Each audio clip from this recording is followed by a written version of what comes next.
Qué gozo y privilegio que es para mí representar a Dios y ministrar su palabra a ustedes. He orado para que Dios haga de este programa una bendición especial para cada uno de nosotros. Sin su colaboración y participación no podríamos seguir adelante. Muy bien, ahora antes de continuar nuestro estudio acerca de la gracia de Dios, vayamos ante Dios en oración.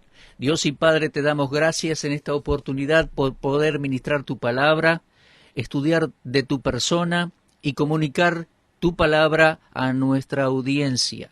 Señor, te pedimos que en todo nos estés iluminando, en nuestro intelecto, en nuestro corazón, por intervención de tu Espíritu Santo y tu palabra. Te lo pedimos y te damos muchas gracias en el nombre de Cristo. Amén. Muy bien, estamos hablando de la gracia de Dios. La gracia de Dios. La palabra gracia es la traducción de una palabra griega que significa simplemente regalo. Ahora, algunas veces la palabra gracia es empleada subjetivamente, mientras que otras veces es empleada objetivamente. Por ejemplo, cuando me siento a la mesa, sea a disfrutar la comida de mi esposa o si es en un restaurante afuera o la casa de algún otro hermano, veo esa comida como un don de Dios. La palabra gracia y don o regalo son intercambiables. Esa es la gracia de Dios para conmigo. Podemos usar la palabra gracia libremente para expresar nuestra gratitud por su don. La gracia de Dios, el regalo de Dios a la humanidad, el favor no merecido, la bondad de Dios que no merecemos. Muy bien, vimos hasta ahora que la gracia comienza en la salvación. Un día estaba sentado en una habitación de un hotel contemplando y reflexionando sobre la gracia de Dios, y en ese momento abrí mi concordancia, sin ninguna razón en particular, y comencé a buscar la palabra gracia a través de la Biblia. Y al hacerlo, noté que había muchísimos versículos que trataban el tema, y la mayoría estaban asociados con la letra S, al menos en inglés. Por ejemplo, gracia salvadora, Efesios 2:8, dice: porque por gracia sois salvos por medio de la fe. Y luego Tito 2:11, porque la gracia de Dios ha manifestado para salvación a todos los hombres. En Efesios 2:8 tenemos el verbo salvos asociado con la gracia. En Tito 2:11 tenemos el sustantivo salvación asociado con la gracia de Dios, la gracia salvadora. Somos salvos por gracia sin obras, sin esfuerzo humano, sin cualquier cosa que un pecador pueda hacer. Bueno, en realidad no puede hacer nada. El pecador no puede ofrecer nada a Dios para la salvación eterna. Es el regalo de Dios, la gracia que nos salva. Luego vimos algo en cuanto a la gracia que nos hace estar firmes o permanecer, o gracia sustentadora. En Romanos 5, 1 y 2 leemos: justificados pues por la fe, tenemos paz para con Dios por medio de nuestro Señor Jesucristo, por quien también tenemos entrada por la fe a esta gracia en la cual estamos firmes, y nos gloriamos en la esperanza de la gloria de Dios. Estamos firmes. Mis queridos oyentes, yo conocí a Cristo como mi Salvador personal hace muchos años. Fui salvo por gracia y durante todos estos años he estado firme por la gracia de Dios. Ahora, estábamos hablando de esto cuando se nos acabó el tiempo en el programa anterior. Al concluir dije que había personas que cuestionaban la enseñanza de que los creyentes están seguros en Cristo. Recuerdo haber predicado en una iglesia en New Jersey y al finalizar la reunión un hombre vino y me dijo: yo hago una excepción con su doctrina. Él me dijo: eso de que una vez salvo, ¿es salvo para siempre? Yo no lo creo. Entonces le pregunté: ¿usted pecó alguna vez desde que fue salvo? Bueno, sí, me dijo. Ahora, quiero que me diga algo. ¿Cuántas veces ha perdido usted la salvación? Bueno, me dijo, yo nunca la perdí, pero tengo un amigo que sí la perdió. Bueno, ahora es interesante para mí, ya que nunca había conocido una persona salva que haya perdido su salvación, pero sí he conocido personas salvas que creen saber que otros perdieron la salvación. ¿No es extraño eso? Para comenzar, ese hombre no sabe si su amigo es salvo. Tal vez esa persona hizo profesión de fe y hasta puede haber dicho que era salvo, pero El llamarme cristiano no me hace cristiano. El hecho que yo lo diga, que yo diga que soy salvo, no me hace salvo. Usted no puede perder la salvación. Uno recibe la salvación al nacer de nuevo. Uno no puede desnacer de la familia de Dios una vez que ya es parte de ella. Nuestra comunión con Dios puede romperse, pero nuestra relación de hijo a padre jamás, jamás. Si yo peco contra mis padres, no puedo dejar de ser familiar. En ese caso yo seguiría siendo hijo de mis padres. Yo nací en esa familia. Mi comunión con mis padres puede romperse, pero no mi relación. Cuando una persona nace de nuevo en la familia de Dios, de la misma manera esa persona no puede desnacer de dicha familia. El Hijo de Dios, el creyente, puede llegar a pecar y de hecho cae en pecado. Y eso arruina su comunión entre Dios y él, pero nunca puede romper la relación. Es hijo de Dios. Aquel día cuando yo recibí a Cristo, yo que soy un pecador y no merecedor de la salvación, recibí la gracia de Dios. Dios no la retuvo a causa de mi situación. Yo no lo merecía. Todo el mundo sabía que yo era un pecador. Mis padres lo sabían. Mis amigos lo sabían. Mi hermana, mis hermanos sabían que yo era pecador. Dios, sobre todas las cosas, sabía que yo era pecador y aún así, en su gracia, me salvó.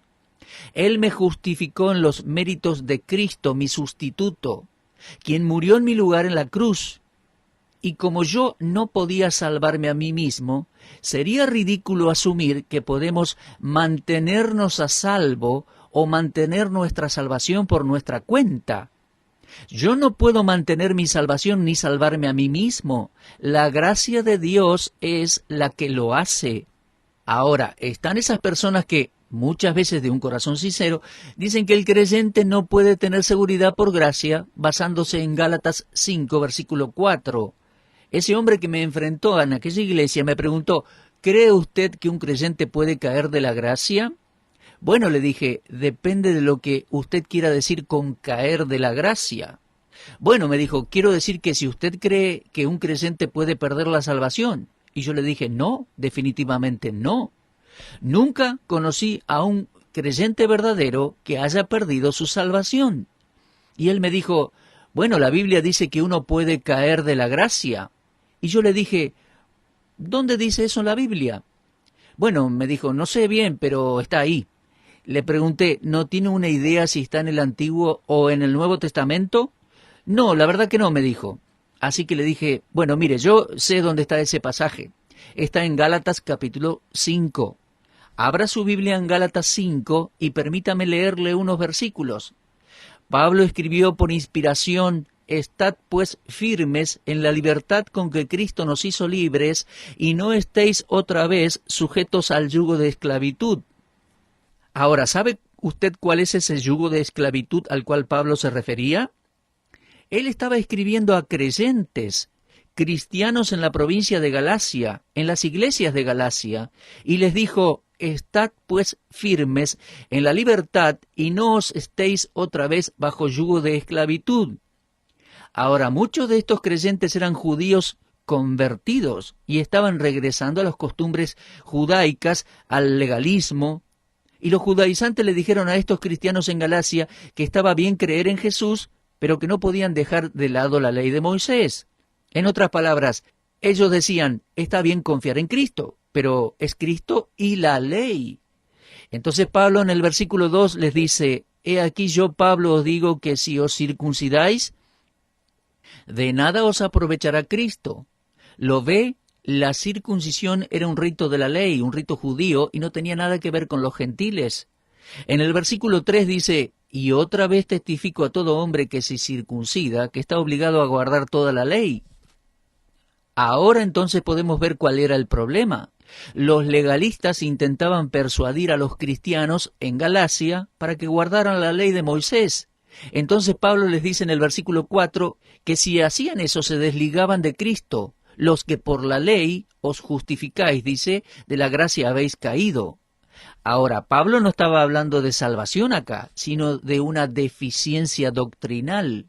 La gracia puesta junto con el legalismo o la práctica de la ley. Él simplemente estaba diciendo, miren, si ustedes piensan que pueden mantenerse salvos por sí solos guardando la ley de Moisés, si piensan que pueden ser justificados por la ley, han caído de la gracia. No hablaba de su salvación aquí, les estaba diciendo, miren, ustedes fueron salvos por gracia, ahora no caigan de esa doctrina, mantengan la enseñanza bíblica de la doctrina de la gracia. Hay personas que insisten en que el que cayó de la gracia es alguien que se pierde después de haber sido salvo. No, no es así. Tal conclusión solo muestra que el pasaje ha sido malinterpretado. Esas palabras de la gracia habéis caído deben ser interpretadas y comprendidas en este contexto.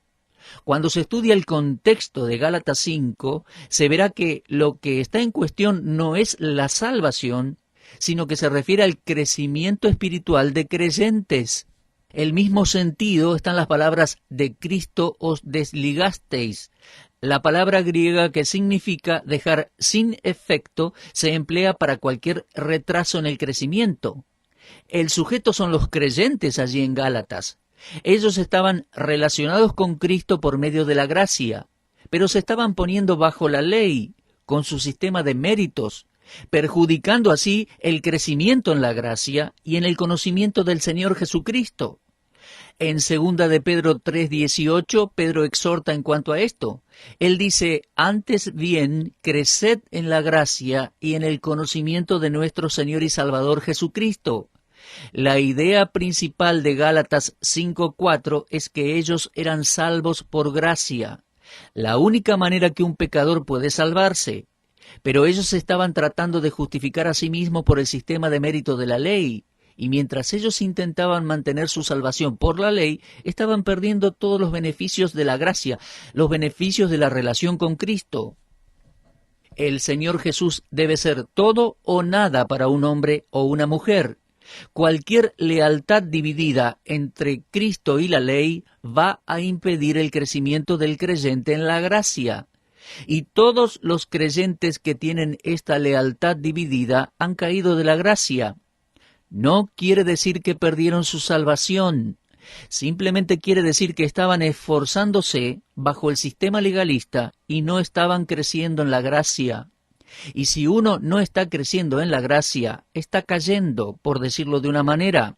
Algunos años atrás conocí a una persona que decía haberse salvado por gracia a través de la fe en Cristo. Ahora, si este individuo era salvo o no, yo no podía asegurarlo. Tampoco está en mí juzgarlo.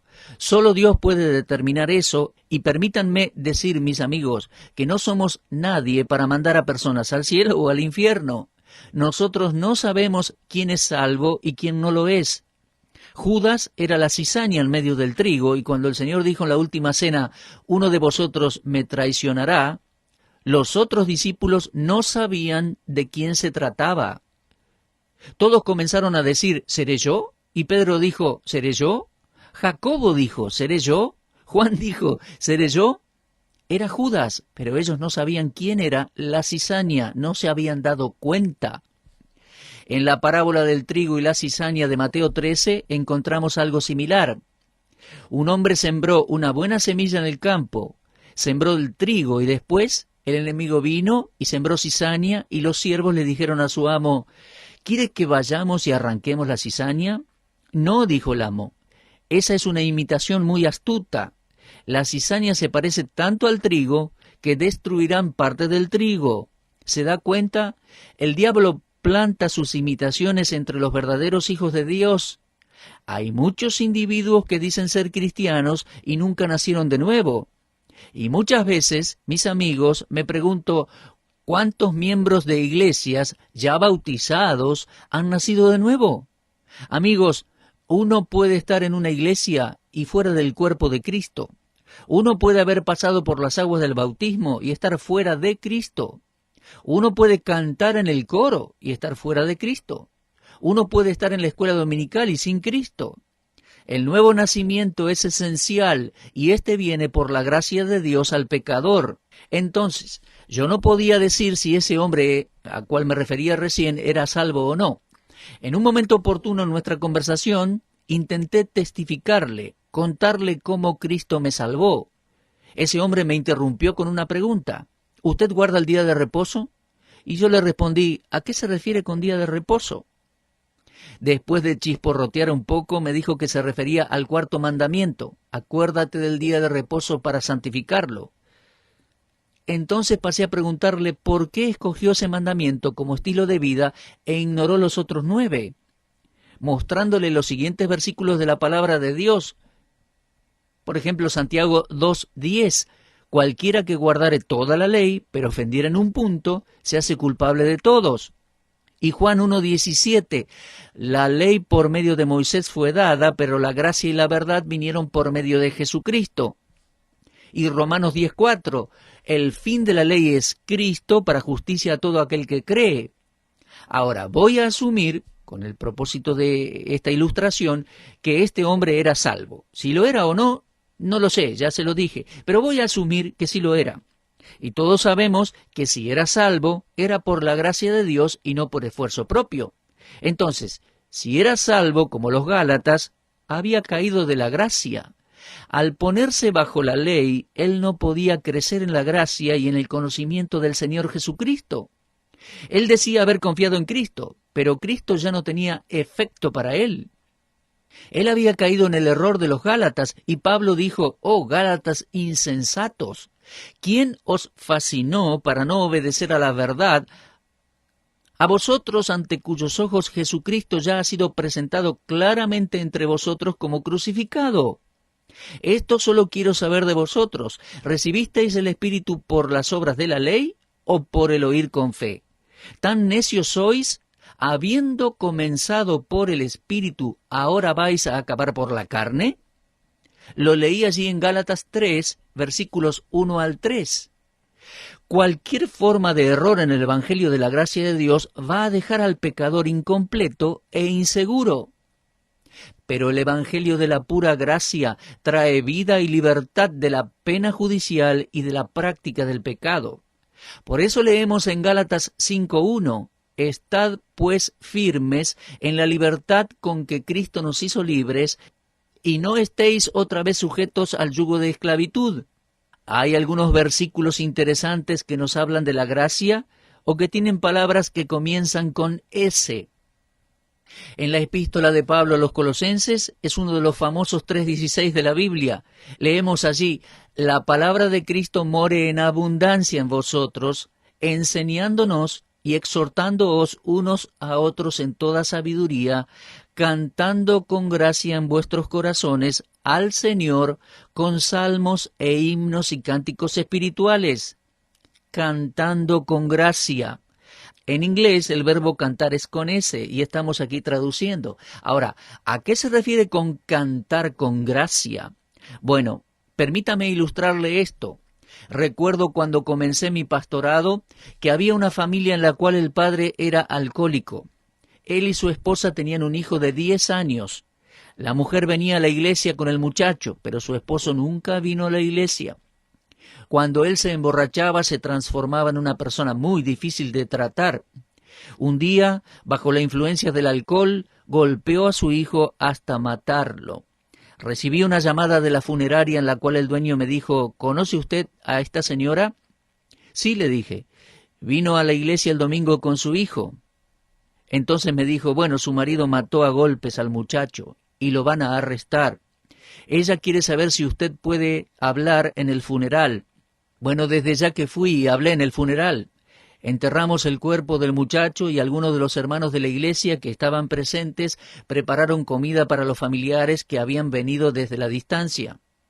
Al otro domingo, la señora estaba en la iglesia. Estaba sentada en el medio de los asientos allí, ni muy atrás ni muy adelante, a mi derecha. Y juntos estábamos cantando un himno que dice, «Qué hermosa comunión, qué gozo divino es descansar en los brazos eternos». Más o menos esa es la traducción del himno. Y esa mujer estaba cantando allí, con la boca bien abierta y lágrimas cayendo de sus ojos. Yo pensé, «Gracias, Señor». Esa es una ilustración de cantar con gracia. Y pensé dentro de mí, no hubo tanta gracia en muchos de nosotros que estábamos cantando porque no estábamos pasando por el sufrimiento que esa mujer estaba experimentando. pero sí tomó mucha gracia para ella el cantar esas estrofas, y Dios proveyó de esa gracia para cantar. ¿Lo entiende? Ella no había perdido su canción, había perdido a su hijo, estaba profundamente triste, pero no había perdido su canción. Su confianza era en el Señor. ¡Qué comunión, qué gozo divino, descansando en los brazos eternos! Ahora, ¿pierde usted su canción al ser provocado? ¿Pierde su equilibrio? ¿Se llena de amargura cuando las cosas no andan bien? ¿Tiene un cántico de gracia? Tal vez usted pregunte, hermano Strauss, ¿cómo puedo tener esa gracia? Mire, es muy simple, amigo. En el libro de Hebreos, capítulo 4, en el último versículo leemos: acerquémonos, pues, confiadamente al trono de la gracia, para alcanzar misericordia y hallar gracia para el oportuno socorro. Ahí tenemos gracia salvadora, gracia sustentadora y la gracia que hace cantar. Bueno, el tiempo ha avanzado en esta oportunidad, pero tenemos tiempo para un versículo más en Colosenses 4:6. Sea vuestra palabra siempre con gracia, sazonada con sal, para que sepáis cómo debéis responder a cada uno. Ah, querido oyente, esto es el hablar con gracia. Que nuestro hablar siempre sea con gracia, tanto gracia salvadora como gracia sustentadora. ¿Alguna vez dijo lo correcto de manera equivocada? Lo que decimos muchas veces puede ser verdad, pero la cuestión es cómo lo decimos, con cuánta amargura, con qué espíritu decimos las cosas, aunque sean verdad. Necesitamos gracia. Sea vuestra palabra siempre con gracia, sazonada con sal, para que sepáis cómo debéis responder a cada uno. Un buen control de la lengua es una de las evidencias de que un creyente está creciendo en la gracia. Decir lo correcto en el tiempo apropiado y de la manera apropiada es una muestra de crecimiento en la gracia. ¿Sabe usted cómo mantener la boca cerrada cuando la tiene que tener cerrada? Yo tuve ese problema casi toda mi vida cristiana, pero he aprendido esto, que cuando crecemos en la gracia comenzamos a controlar bien la lengua, el hablar con gracia. Nuestras palabras deben ser amables y llenas de afecto e interés por otras personas. Y al demostrar esto por medio de nuestras palabras y el uso que le damos a las mismas, estamos mostrando que crecimos en la gracia. Los murmuradores no están creciendo en la gracia. Los mentirosos no crecen en la gracia. ¿Qué necesitamos? Necesitamos gracia para controlar todo nuestro ser. ¿Y cómo la conseguimos? Hebreos 4:6 dice que simplemente debemos acercarnos a Dios y pedirla. Acerquémonos, pues, confiadamente al trono de su gracia para alcanzar misericordia y hallar gracia para el oportuno socorro. Lo que este versículo nos enseña, mis amigos, es esto: que tanto usted como yo podemos tener la gracia que necesitamos si vamos a Dios y se la pedimos. Por favor, vaya hoy mismo, vaya a la presencia de Dios, al trono de la gracia, y pídale gracia al Señor. Él se la dará. Él le dijo al apóstol Pablo: bástate mi gracia. Sí, mi amigo, es suficiente para usted y para mí. Y estimado oyente, si usted nunca aceptó a Cristo como su Salvador, confíe en Dios de una vez. Hay gracia para salvarle a usted. Reciba a Cristo como Salvador personal ahora. Y si no sabe cómo hacerlo, recurra a la consejería de esta radio local.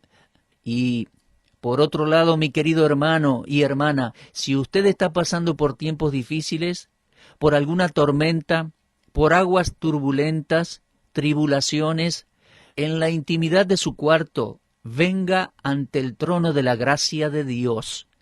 Incline su cabeza, vaya ante Dios y dígale: Dios, lo dejo todo en tus manos. Dame esa gracia que necesito en este momento. Y mi amigo, Él se la dará. Acerquémonos, pues, confiadamente ante el trono de la gracia para alcanzar misericordia y hallar gracia para el oportuno socorro. Muy bien, nuestro tiempo se ha terminado por hoy. En nuestro próximo programa vamos a hablar en cuanto a la paternidad de Dios. Y confío en que usted le diga a sus amigos acerca de este programa en este horario, para que ellos también puedan escuchar acerca de la palabra de Dios y de la persona de Dios. Será hasta entonces, mis queridos oyentes, y muchas gracias por habernos acompañado.